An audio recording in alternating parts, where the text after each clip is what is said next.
Copy SSC English second paper এই বইটি থেকে কমপ্লিটিং সেন্টেন্সে প্র্যাকটিস করা হচ্ছে। তো 103-এর এতে বলছে যে গনি মিয়া ইজ এ পুর পিজেন্ট, যে গনি মিয়া হলো একজন দরিদ্র কৃষক who has no land of his own, যার নিজের কোনো জমি নাই।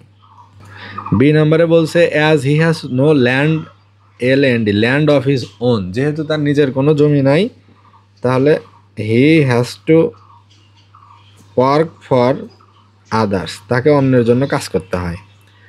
সি নাম্বারে বলছে even though he works very hard all the year round, যদিও সারা বছর সে কঠোর পরিশ্রম করে, হি বেয়ারলি ইটস ফুল স্টমাক, অর্থাৎ পেট ভরে সে খেতে পায় না। ডি নাম্বারে বলছে in fact most of our farmers pass their days in distress as they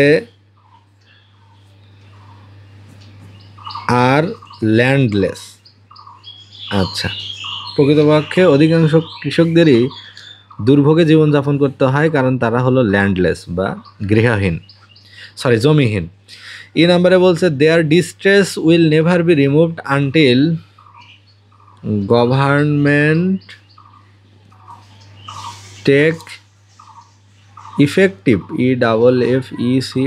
effective steps, সরকার যদি কার্যকরী পদক্ষেপ না নেয় তাহলে তাদের দুর্দশা কমবে না।